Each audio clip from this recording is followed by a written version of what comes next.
Art Sobczak, we have been really looking forward to speaking with you because the team's been through the book, Smart Calling. I know you're the author of more than just one book, but we've been through the book, and there's so much in there that aligns with our ethos, with our way of thinking, and more. So we were really glad to finally get a chance to speak with you. So Art, thanks for making time and being with Sage. Well, thank you so much. Thanks for the kind words, and a pleasure to be here, and looking forward to sharing some great information with your audience. So we can stick to smart calling. I know we could probably keep you on for a day and a half and just range over a huge spectrum of sales experience, sales wisdom, and related things. But smart calling is an antidote to cold calling, which you also call dumb calling. For the benefit of some folks who won't get a chance to read the book straight away, or would like to just get the heart of why you call it smart calling and what the alternative is, can you just maybe say a couple of words about smart calling versus cold calling?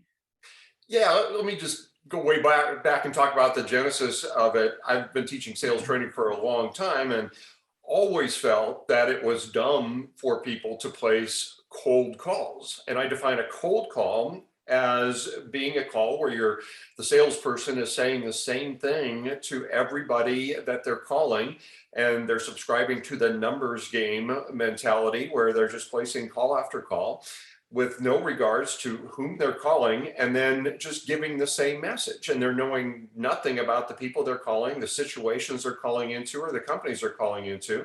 And they're just hoping that just because they show up, that they're going to be able to accomplish their objective. And maybe at one point, many, many years ago, that was somewhat successful. And I still never believed that, even way back in the day.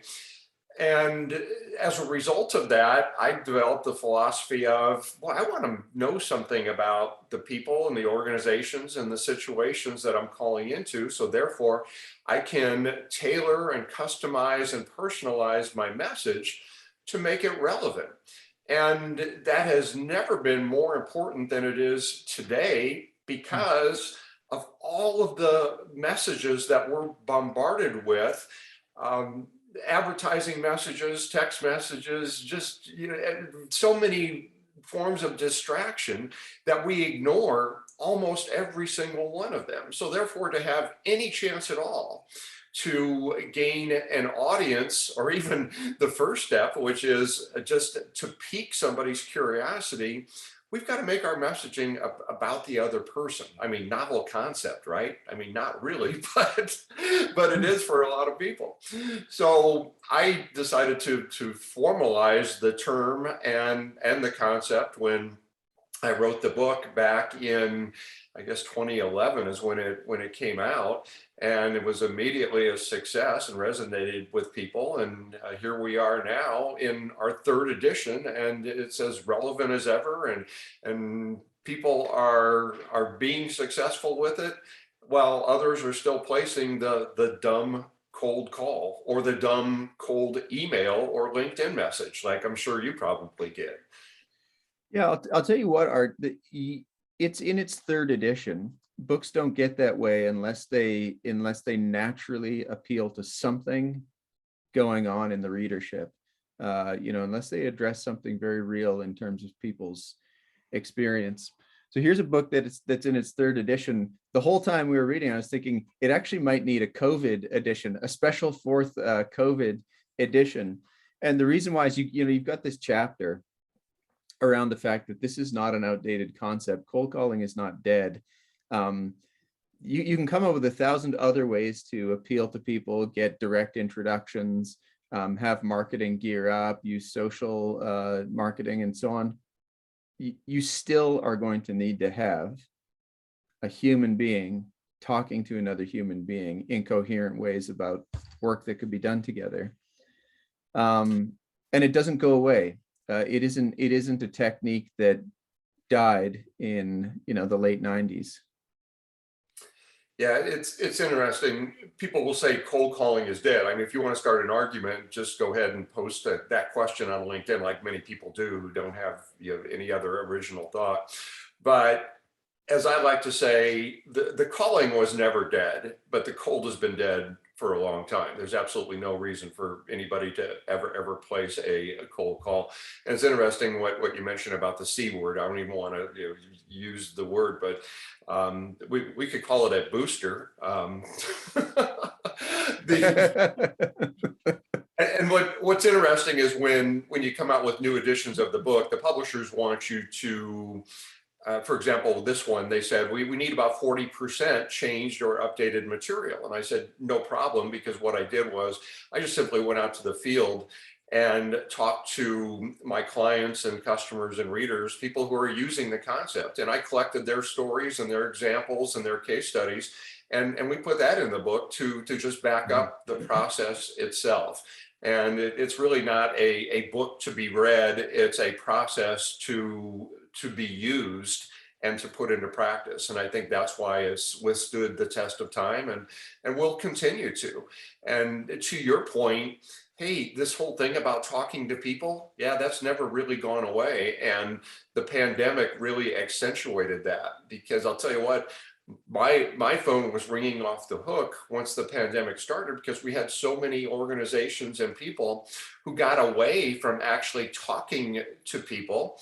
And now they had to, if they were going to be successful at all, and they had to do it from their office. So now we have these terms called virtual selling and remote selling, which is really the same thing I've been teaching for over 35 years, which is talking to people without actually being there. And now we have the benefit, of course, of what we're doing here with video. And I'm a big believer in using video in real time, and also using recorded video as part of our outreach.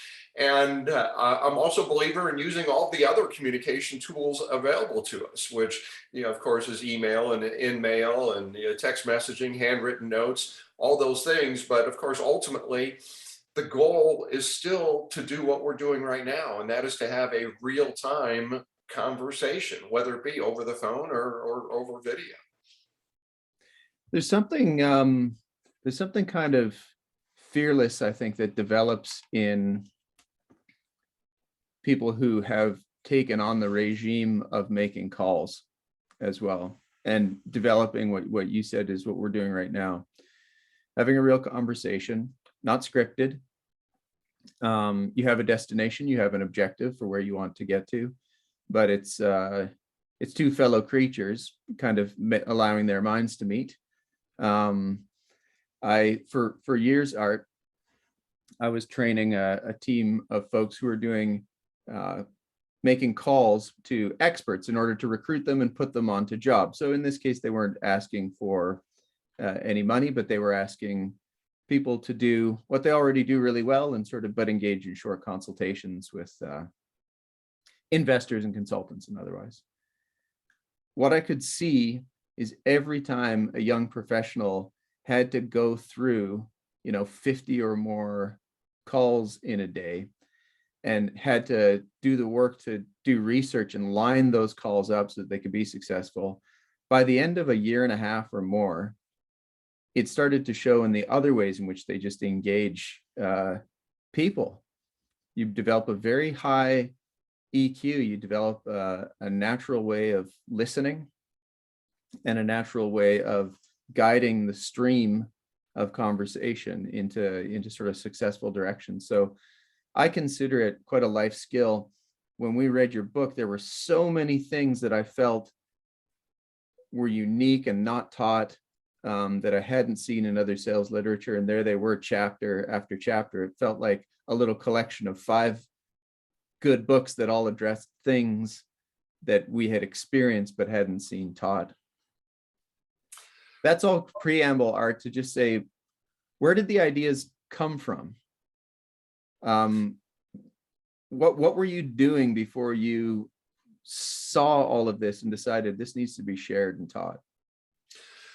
Well, I might be a little bit of an anomaly, because I've only been doing this being sales using the phone, my entire adult career, and even prior to that, when I was in sales in college. And like I always say, actually everybody is a born salesperson. Some people just choose not to make it their profession, because if you think about the greatest salespeople in the world, who are they? They're kids, right? And some just choose not to continue doing it. I mean, I don't know if you have any kids, but I mean, my kids are adults now. And they still know how to ask for the money. And they're not deterred by the no.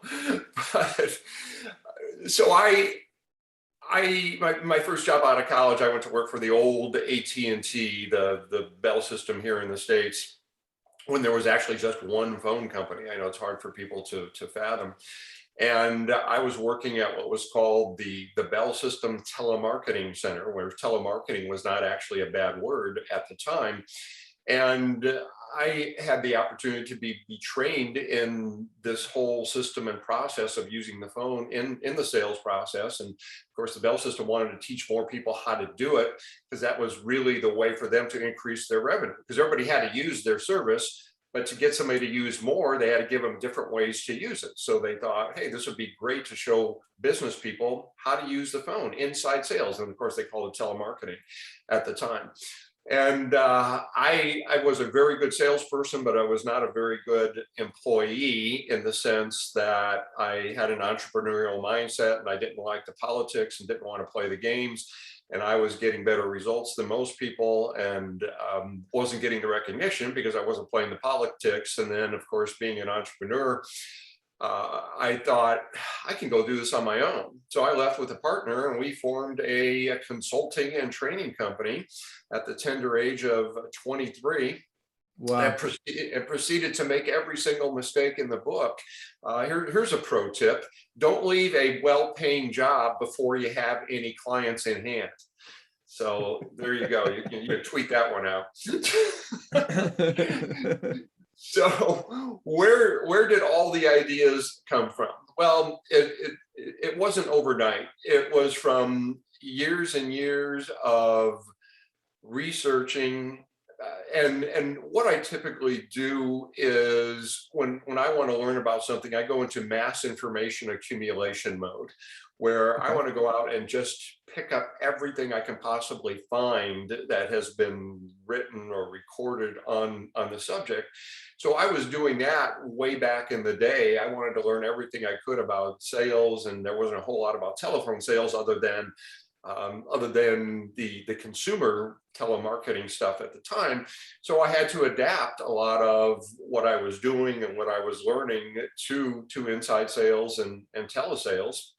And luckily, I was good enough and I guess confident enough and maybe naive enough to feel like I could go out there and do this and be an expert and show other people how to do it, which I did. And always in the back of my mind had this anxiousness about, I want to make sure that I'm over prepared. This is the best material possible. So every single training program, every single thing that I put out, I wanted to make sure that it was the best that it could be. And I know it's a long answer to a short question, but you're looking for, where did this material come from? There's not one short answer. I think one thing that probably contributed to most of the content, the millions and millions of words of content that I put out over the years, is that for most of the past 30 plus years, every month I wrote a sales tips newsletter. Originally, it started out as called the telephone selling report. Then it became the telephone prospecting and selling report. Then it became the smart calling report. But it was all just how-to tips and ideas and techniques and the sales process. So a lot of it was me practicing, me getting material from clients while I'm working with them in the field, showing actual examples. I had guest contributors, and then just continuing to build on that content. So I could really say that just about every seminar I've given or every book that I've written, probably that those ideas first appeared in that newsletter. And I don't like to call it a newsletter because it's really not news, because the stuff is just as relevant today and we still sell the back issues as it was way back in the day. That's amazing discipline and practice. I really admire that, right? The consistency of putting out 12 letters of advice a year for all that time. And I think it shows honestly in the substance of smart calling of the book. There's a here, I'll read you a quote, see if you recognize the author for a second. As much as I like to think my writing is enjoyable to read, I don't want you to just read this book. I want you to do this book. So that's in the opening salvo of smart calling. And straight away, I recognize something, because we also educate and train people who need to sort of sharpen up certain business skills. And the praxis, the ability to take something that you've learned, even if it's the smallest small piece, and go and do it, is everything. And I'd say when I can interpret, when I read through the lines of smart calling, that it's so action oriented. And now there's a number of places in the book where you literally sit to ask people to pull out their notepad and put a couple of questions down, ask a few things of themselves, get out in the field and do things and observe themselves. When you train people, are there certain ideas that you would love to see them do, but you feel like they don't? Well, yeah, because as a trainer yourself, you know that when we have somebody in a training type environment, we can make it interactive and we present material, we do exercises, we do role plays. But then when they go out on their own, where the rubber meets the road, sometimes or many times they may fall back into their old habits and not do what we were just working on in the training. And then they take the path of the least resistance in their mind, which is go back to what I was doing and saying before, as opposed to getting outside your comfort zone. I know it's a cliche, but it's true, because in order to do something differently, we have to force ourselves to be a little bit uncomfortable. But what happens is, after we do it the first time, we're uncomfortable, maybe we get beat up a little bit, and that's never rejection. It's only our interpretation of what we feel it is, right? We can talk about that. I can go off on that tangent.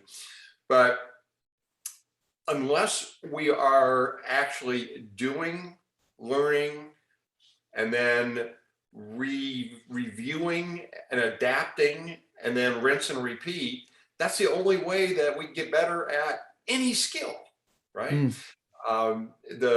I wish I would have come up with this phrase, but I think one of Sandler's books is, you can't teach a kid how to ride a bike by reading a book. And ironically, that's the title of a book. but it is so true. I can read about golf instruction, and I do, but until I go out there and actually practice the drills, I don't get better at them.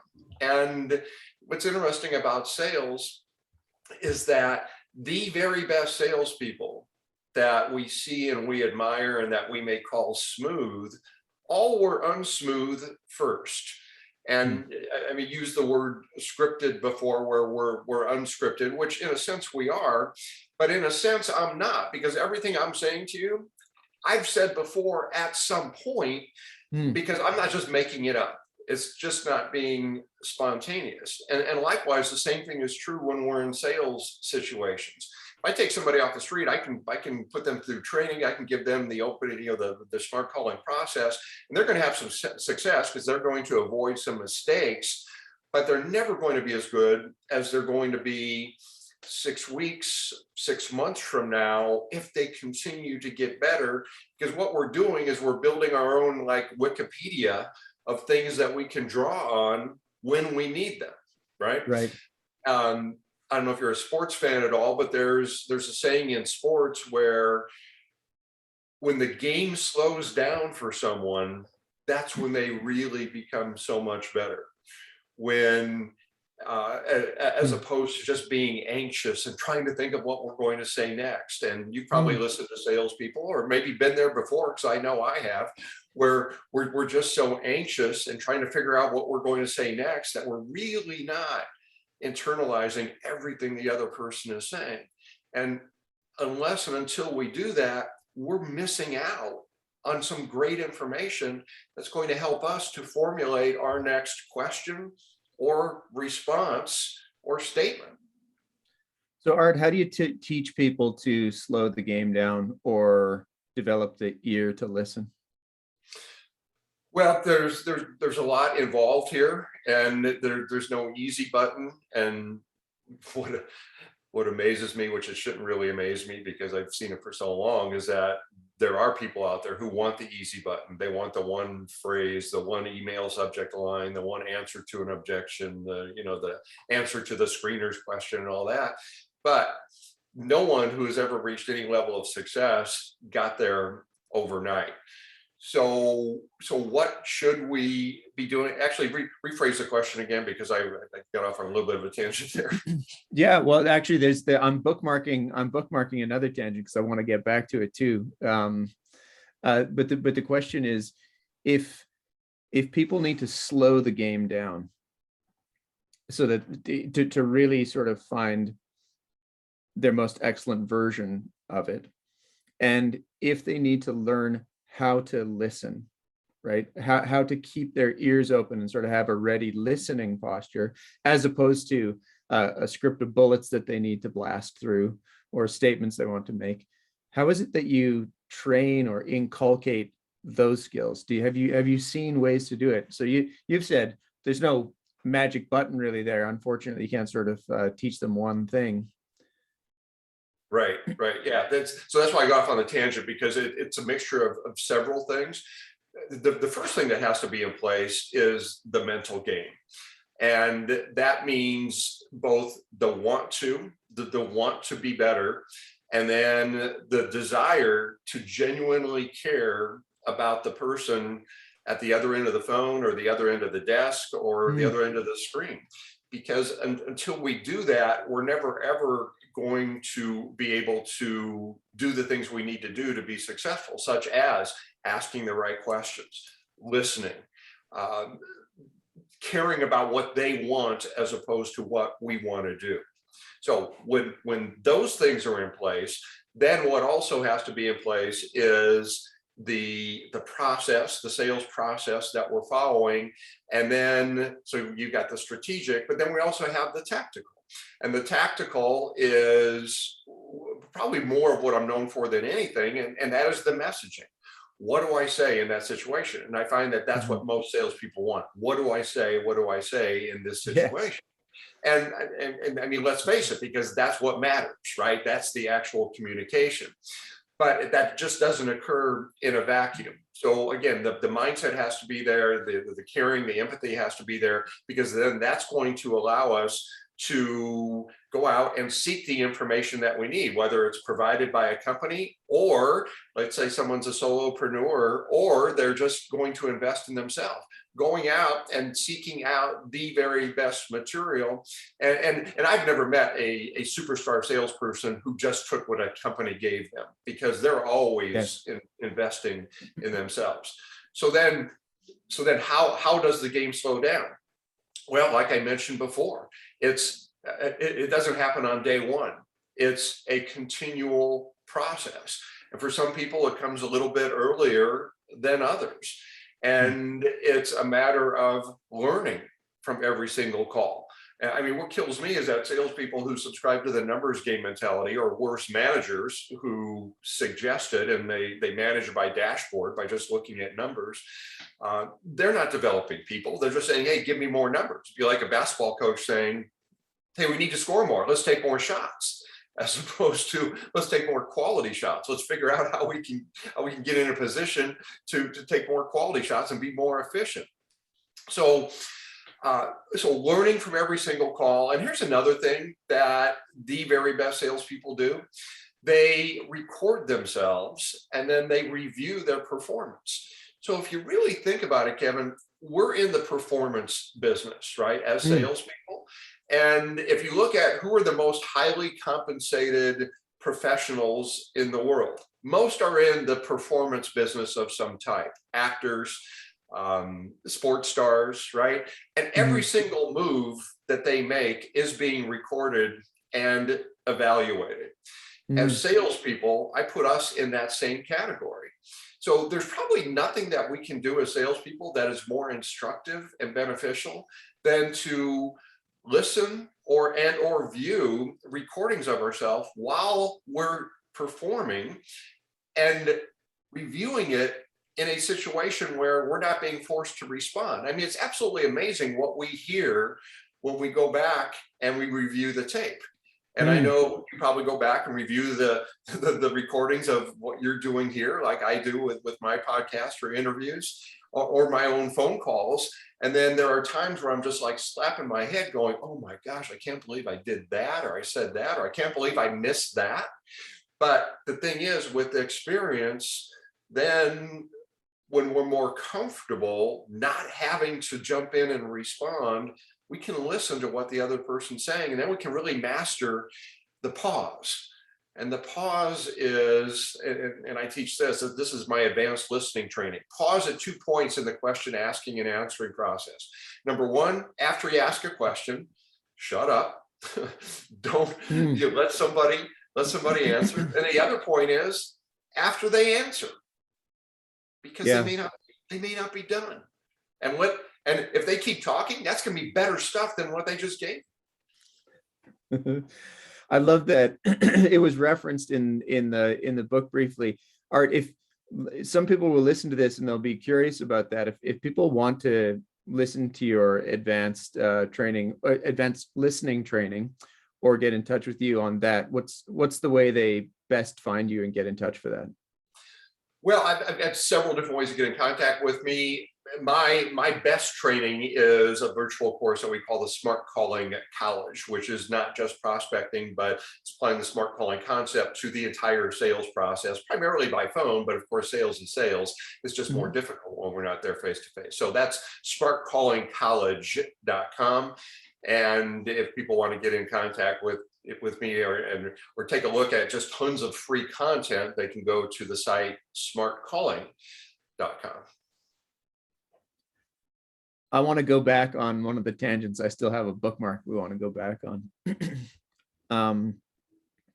It felt like a comment that came out of Marcus Aurelius or Seneca, because it's a very stoic kind of comment around rejection not really being what happens to you, but the way in which you perceive it. That wasn't your words exactly, but maybe that's a good enough bookmark to take you back there. Well, I've never been compared to a Greek philosopher or were those hockey players? I don't know. there probably is a good like center ice that's named Marcus Aurelius. So you want to talk about rejection? Is that? Yeah. There's a profound concept in the book, and you reference it very briefly around how that's either taken as rejection or not. Yeah, here's the interesting thing is that if we really examine why people are afraid of sales or afraid of picking up the phone, or why people have tried sales and gotten out of it, they've subscribed to this myth that rejection is involved in sales. And really it's not.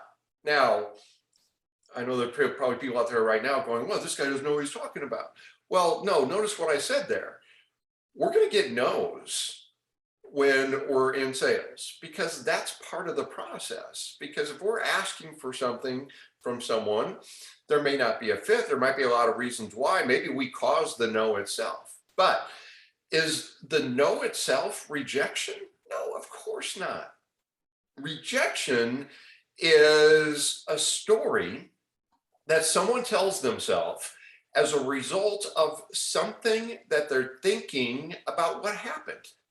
It's not the experience itself, it's their definition of the experience. I could take two people who have been making phone calls all day, And they both actually got the same results as far as metrics in terms of appointments and in terms of, they didn't accomplish their primary objective. So let's take salesperson A. At the end of the long day, they may say to themselves, oh God, yeah, another day at the office, banging out calls, got rejected most of the day. Can't wait to do it again tomorrow. Actually, they don't say that about the last part. The other salesperson would say, well, pretty good day. I accomplished my primary objective 4 times, and the rest of the time I accomplished my secondary objective. Now, in the book, I talk about this concept of a secondary objective, which I define as what is something that you can attempt at minimum on every single conversation. Notice I said attempt, because that is reliant on us and not on the other person. Because one thing we cannot control is how the other person reacts to us. So if I'm going to let my entire attitude and outlook and income be reliant on something I can't control, that in itself doesn't make a whole lot of sense, does it? So this whole thing called rejection, again, is a story that someone tells themselves about an experience. And if we control the story, why in the world would we tell ourselves that we're horrible or that, oh my God, I just got rejected again? Eleanor Roosevelt said, no one can make you feel inferior without your consent. So I've kind of stolen that and adapted it to no one can reject you without your consent. Only you can allow yourself to feel down or rejected based on something that happens to you. So again, 2 components to the whole never feeling rejected. One is it's just a story you tell yourself. So tell yourself a better story, and then be proactive in looking for that better story, because a secondary objective could be as small as, well, at least I asked for a decision, or at least I asked if I could keep them on the follow-up list if they were qualified. Because now I can say, okay, at least I got a win on that call. And again, another one would be, at least I learned something from that call. And people who do this, I mean, so often, I mean, I'll see the lights going on during training. And then after training, people coming back to me going, oh my gosh, I used to be afraid of picking up the phone, and now I just look at it differently, and I'm a calling machine. Wow, really? Can I should share something with you about objectives, because I'd love you to hear it and maybe get your response on it. A lot of people know the sort of corporate SMART objectives framework. And that's usually set for like KPIs for an entire year, or certain things a division wants to achieve, and so on. And something that we learned from the field was that if you took such a rigorous framework and you applied it to things like a single client meeting or prospect meeting or a single call, you ended up with very precise outcomes. And you were talking about sort of watching the tape. If you set very precise objectives, it's a beautiful complement to this business of reviewing and watching the tape, because you unburden yourself from setting incredibly high objectives. Like, I'm gonna bring home some money in this call. It's like, okay, well, you're a lawyer, like lawyers don't bring home money in calls. That's not going to happen. That's too high an objective. You're going to fail. And when we watch the tape, you're going to realize it wasn't because you were so bad. It was because you set such a ridiculous objective at the outset. And the opposite can happen. You can set such a pillow fight, mamby-pamby objective that you're winning every single time. And then when you review the tape, if you're sort of high-fiving yourself because you win every time, it's like, well, your goal was to make contact. That's not quite ambitious enough a goal for somebody who needs to sell. But the concept that you had of setting objectives and then setting secondary objectives was so resonant with what we've seen, what we've taught, what we practice ourselves. And I saw it as a beautiful complement to the business of reviewing and sort of reflecting, watching your own performance. In your work, do those two things go together as well? Well, yeah, I mean, what's interesting about sales is that sales really mirrors life in general, right? I mean, to me, sales is life, because almost everything in life is a sales situation. And I mean, the whole concept of setting an objective, and thank you for bringing that up. And, and we call the main objective for a call the primary objective, which I define as, what do I want this other person to do?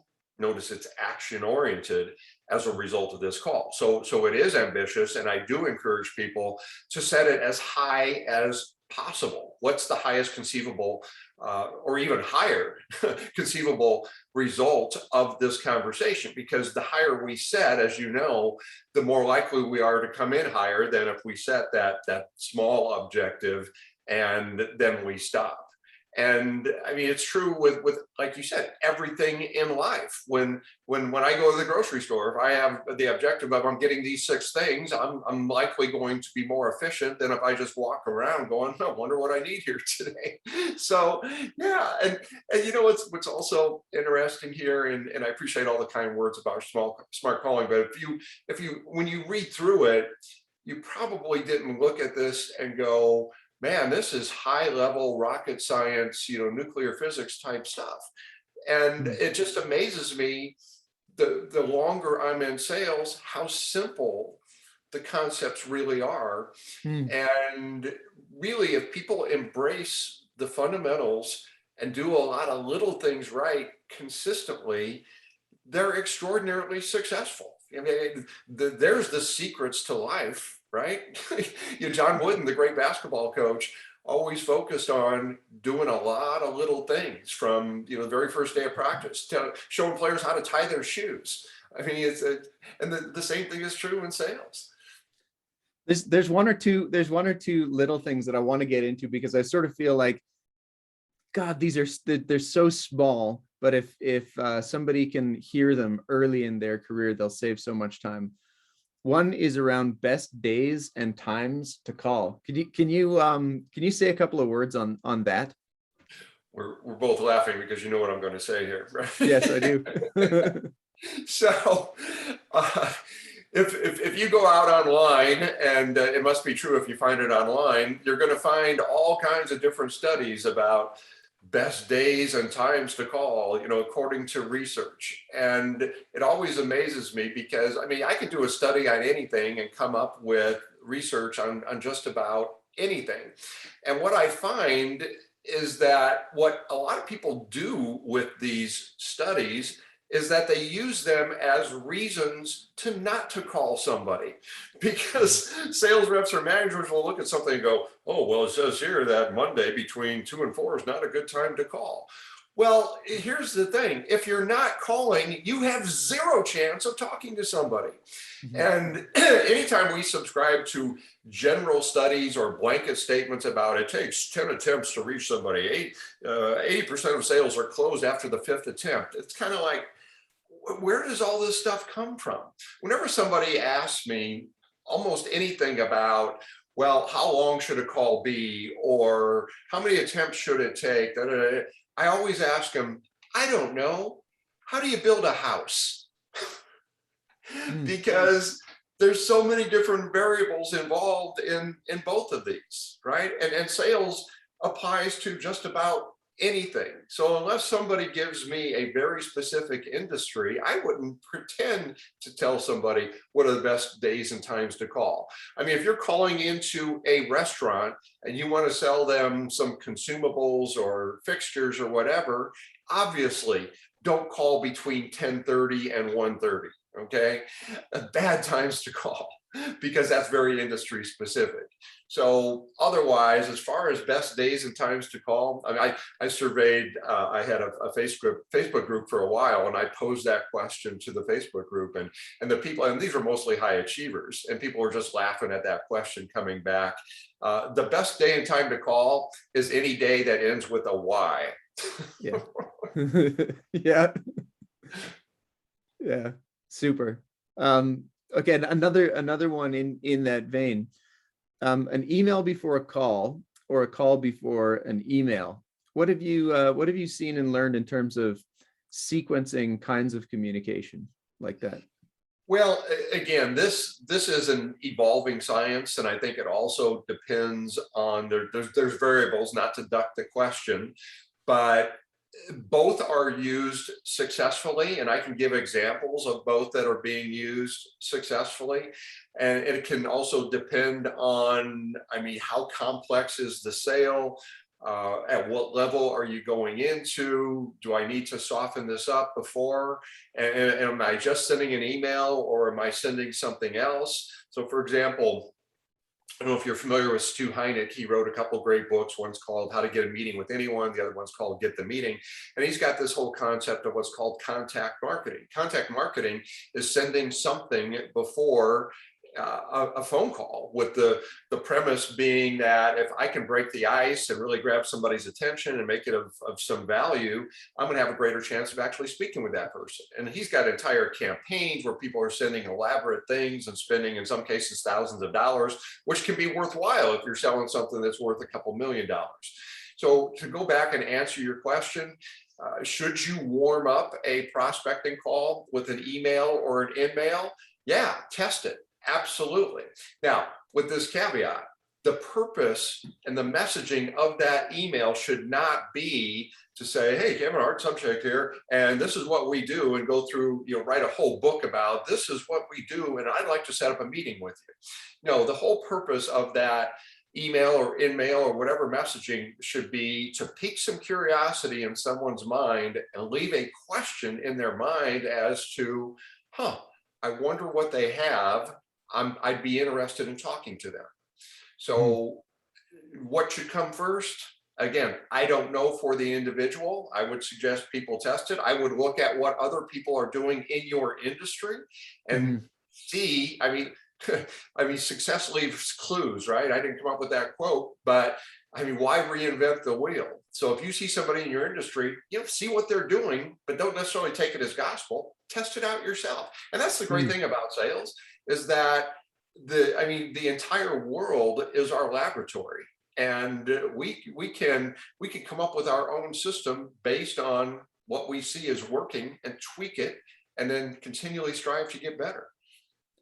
So in another area that obviously is subject matter for the laboratory, personal assistants, junior colleagues, secretaries, gatekeepers.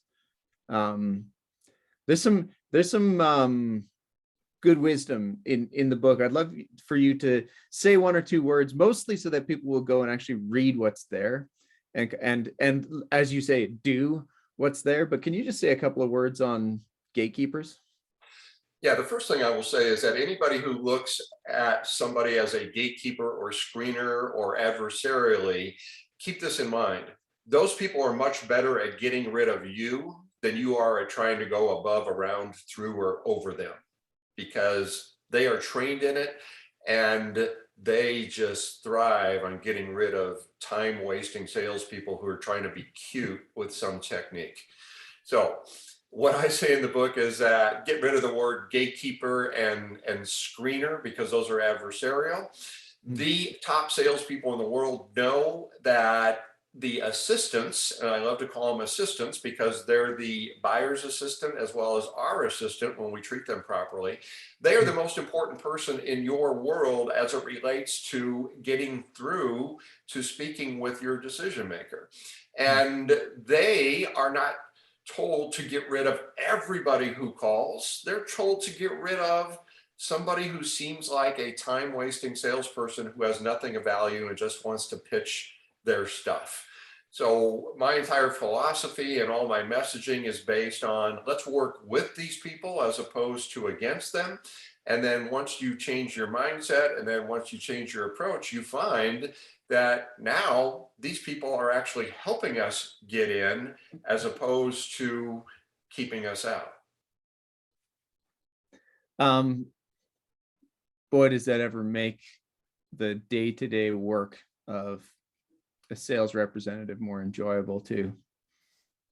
Not walking around trying to pick fights with assistants, call after call, and instead trying to build some bridges. That was one that I think I learned reasonably quickly personally, but not quick enough. You know, that should almost be one of those things that people learn on the very first day. This is not your enemy. You know, and again, I've been doing this for a long time, and there's so many myths. I call them the myths of sales, and so much fake information out there, misinformation, that when people implement it and they believe it, it's to their detriment. And it really is what gives sales a bad name. If you think about it, I mean, you got to get past the gatekeeper. My first video training that we ever did was in, I think it was probably the mid 90s, actually early 90s. And we recorded on beta, if you remember that. And it was a videotape, and it was called Getting Through to Buyers While the Others Are Screened Out. And I don't even know if I have a copy around here anywhere. Certainly don't have anything I could play it on. But our entire premise there was that back in the day. And this was kind of revolutionary because, of course, so many other people were teaching, you got to get past the screener. Here's the techniques, and here's all the cutesy techniques. And I mean, screeners or assistants laugh at that stuff. I mean, I think they probably at the personal assistance convention, they have seminars where people tell horror stories, and they just laugh at salespeople. Yeah, like these are the opening pawn moves, and then the knights are going to come out on the side, and then they put the bishop there, and like, anybody see the, yeah, okay, we know how to deal with that. Yeah, off with his head. Recommend, don't pitch. Tell me about that. Well, if you look at just the term presentation, and again, I've been teaching this for a long time, because I think what has helped me over the years is that I came into sales with a pretty simple background and pretty simple intellect, in the sense that I would question things and go, well, wait a minute, this really doesn't make sense. So when I would look at sales training, like even, I mean, I had great sales training at AT&T, but you look at where they talk about, okay, now we're going to work on our presentation. And I'm thinking, well, wait a minute, just by virtue of the name presentation or the description, what is that? It's one person presenting what I want to present.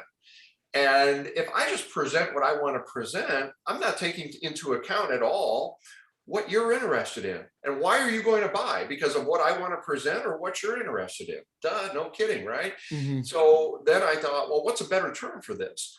Well, what typically comes after questioning? Well, let's look at another profession, doctors, right? Let's say you go in the doctor's office and you go, hey, doctor, well, what's the problem? Oh, I got the splitting headache. Oh, splitting headache. Well, let me tell you about our protocol here for brain surgery.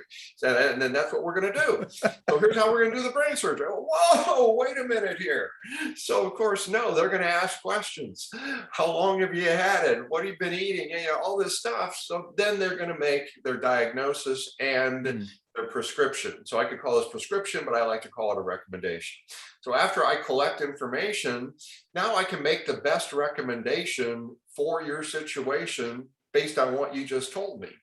And another cool thing about the way I teach recommendation is that I always say, of course, be listening and take notes all during your discovery process, and listen for these key trigger emotional words and phrases. So if somebody says, well, where we really need help is, where we're really hurting is, where we have to improve is, I mean, you should be writing notes out like crazy, because what's happening here is they're writing your recommendation for you. Because when it comes time for me to finally start talking, where I should have been doing most of the talking up to this point. So finally, at the point in the call or the sales process where I'm doing most of the talking, I'm going to use as many of your words as possible. Why? Because you're not going to argue with your own words. Yeah, they're going to have a very native sound inside your ears since they came out of your own mind. Yeah, it's objection prevention, I like to call it. On questioning, maybe a quick précis on the iceberg theory of questioning. Yeah, the iceberg theory of questioning is, let me back up and explain what what this really is. I call it the advanced level of questioning. The advanced level of questioning, I mean, this blows people's minds. We should probably charge for this, but we're going to give it away free here. So here's the advanced level of questioning. Everybody, all salespeople ask questions, right? So here's the advanced level of questioning. You ask your first question, they answer, you listen, you pause. Here's the advanced level of questioning. Then I ask my next question. Minds are being blown as they hear this right now, right? Oh, let me clarify. We ask the next question in direct response and in relation to the answer they just gave us, not the next question on my list of questions. So for example, if I asked a sales manager a question, I would say, where do you feel, Kevin, that your sales reps need some improvement? And let's say your answer was, well, my salespeople are just not picking up the phone enough to prospect, and it's hurting our pipeline. Now, at this point, some sales people might say, oh, they need help prospecting. Well, let me tell you about my prospecting program. Well, no, what did you just tell me? You told me what's at the tip of the iceberg. So if we picture an iceberg out in the water, all we see is the tip. What we don't see is this great big mass of ice below the water level. If somebody just told me my sales rep need work prospecting because it's we're not filling up our pipeline, I want to know all the reasons behind why you said what you just said. And you're not going to buy because of your first answer. You're going to buy because of the reasons. So I'm going to simply say, oh, one of the greatest questions in the world, or tell me more about that. And then I want to get behind the why. So why do you feel they're not prospecting more? So now I'm going to get a little bit more into the details. Is it because they're not trained? Is it because they're not motivated? Because they don't know how? They're not compensated? So based on that, I'm going to make my recommendation after I keep asking questions. And what we're also doing in the process with the iceberg theory is not only are we getting great information on our side, but the real ninja stuff here is that what's happening in that person's mind, the more they're talking about and describing their pain or their problem or what they need. Now they're moving more into that emotional frame of mind where they're thinking about the pain or the problem or the possible solution. And once I move somebody into that state of mind, that frame of mind, they're going to be much more receptive to hearing the recommendation than if I just call somebody up and said, hey, let me tell you about my sales training program. You must see iceberg theory working elsewhere too. As you were talking about it right now, it seems to me like when you see a great sports interview or a great celebrity interview, it has that character to it. It doesn't have the character of question one, thank you, question two, thank you, question three. It follows the pattern you just described. Well, and to your credit, actually, I noticed you do it because you pause and you're taking in what I just said. And although I didn't add on to what I just said, I mean, many people do in those cases because a lot of people are not comfortable with silence. And I agree with you 1,000%. If you look at any human interaction and just observe people when they're talking, and if you're watching two people speaking face to face, having a conversation, how often do you see one person who you could tell really isn't listening, but they're just waiting to jump in? And in many cases, they don't even wait for the other person to finish and they jump in. And what they're doing is they're depriving themselves of great information that they could be getting if they would just listen, let the other person talk, and more so encourage the other person to talk. And we indeed can learn a lot from watching interviewers, both good and bad, because there are some who will get an answer. And again, like you do, you'll pause and see if they'll continue. And some of the greatest interviews out there, if you see some people coming to tears, it's because the interviewer just shut up and let them talk, right? I'm not going to let this silence last way too long, so that people don't think I'm just trying to prove the illustration. But it's a very profound but important, I think, discipline that maybe doesn't, that rarely gets addressed in sales literature. Or maybe it rarely gets addressed with the kind of nuance that it deserves. It's like, oh, no, you just wait for a 2 count and then away you go. It's not quite so prescriptive as that. One of the things you said at the outset was you have to genuinely care. And I see it as maybe it's some of the mechanics of genuinely caring. It's like genuinely caring shows up in ways people can perceive. And I saw a link between those two things. That's a great observation. And you're so right that, I mean, if you look at a lot of training, it's like, okay, there's going to be questioning training. And then it's like, and it's important to listen, everybody has 2 ears and 1 mouth, so you'll listen in the same proportion. There you go, there's your listening training. Well, and I actually did take advanced listening training a long time ago. And they of course taught the pause, but one thing they didn't pay a lot of attention to, which I certainly have added to my training, is the other P of listening, which is purpose. Not a lot of people think about the purpose, and it goes back to what you had just mentioned, and that is the caring part. Because if I have a purpose for doing anything, I'm going to do it. I'll find a way to do it. I mean, I don't care how much noise is going on around me. If I have to hear what you're saying or what's coming over a speaker or what somebody else is saying, it's like we block everything else out, right? Because I have to hear it. But in other cases, I mean, let's face it, many times we kind of ignore what somebody's saying, even though they're right in front of us. Why is that? Because our purpose isn't strong enough at that point.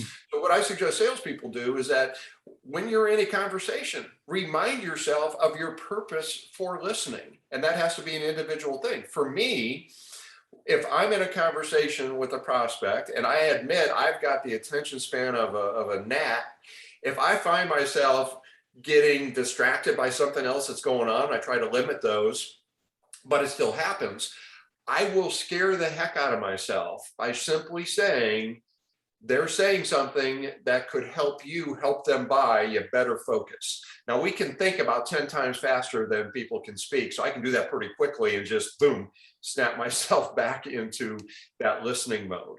So yeah, the caring absolutely has to be there, or else we're not going to do it. There's the very last question I want to ask you is about barbecue, but I want to hit you with one more before then. And I think, let me just check the time. Art. Yeah, we're getting close. So I want to be respectful of the time we committed to. There's just consulting my notes on the book here.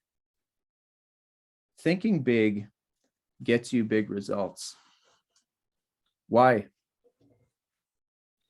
Why is that? Yeah. Well, we could probably say it's physics, because if we aim at a bigger target, we're always going to come in closer to the size or the height of that target than if it was a lower or smaller target. So if we think small, we're going to get smaller results. If we think big, we're going to get bigger results. And that relates to almost every aspect of sales. The size of the account that you're going after, the level of the organization that you're trying to enter in at or sell at, the size of the sale that you're asking for. And then and I don't believe sales is just a numbers game, but if anything is a numbers game, the bigger you ask and the bigger you aim, the more you're going to get. And here's something else to consider. Most people don't know what they can achieve because they've never really thought about it. And the biggest limitation, I know this is a cliche, but it's so true. The biggest limitation that we have is the one that we place on ourselves. I mean, here's a question that I pose to people when we talk about, self-motivation and personal development and training. I ask them, how do you know what you can't do? And the answer to that is almost always a self-imposed limitation, unless it's physical. I mean, I would love to play in the NBA. I just don't have the jumps that I used to have. plus I'm old. I can probably still shoot. I can shoot pretty well, but I'm not playing in the NBA. All right. So that is just not a self-imposed limitation. That's physical. But if I wanted to go out and if I wanted to sell $1 million worth of something, if I really wanted to do it, I'd figure out a way to do it. If I was that motivated, because I know I could do it. And if I said I couldn't do it, then that would just be me thinking of reasons why I couldn't do it. Right.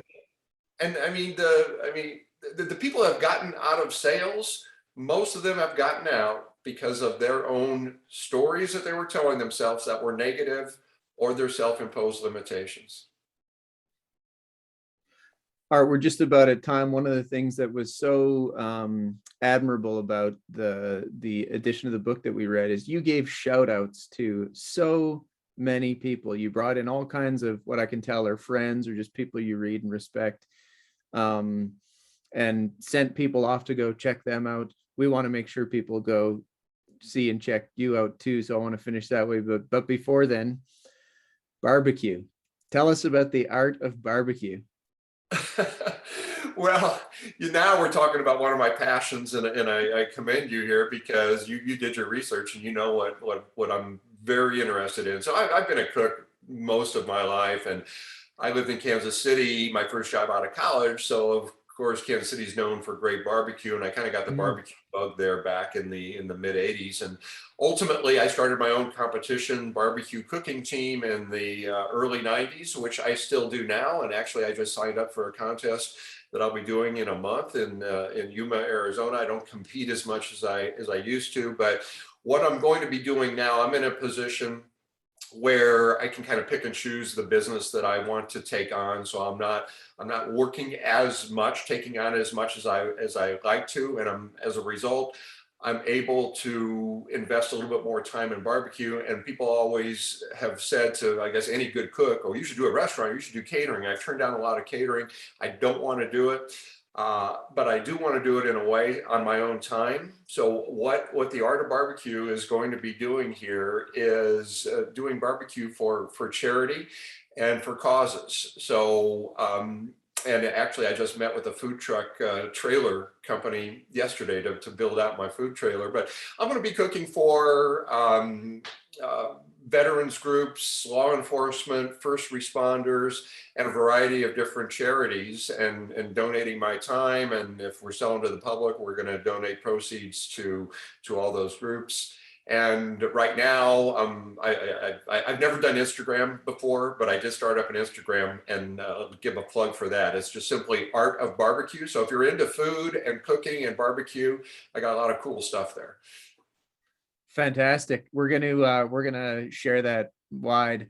It's unfortunately, given the location of so much of our community, they're not going to get a chance to seek you out and taste things when you do. The fireman's charity, but very cool. I love that. I love that you're doing that. Thank you.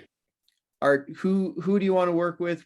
How would you like them to reach you? How should people find out more about your work, your writing, and yourself? So I work with groups and individuals, and anybody that really wants to be better at sales and prospecting, primarily by not being there, because that's always been me, using the phone as part of the sales process. So for groups and organizations, I do training, I do keynotes, I do longer training, and it's all customized. Again, not doing as much as I used to, so I'm very selective about who I take on.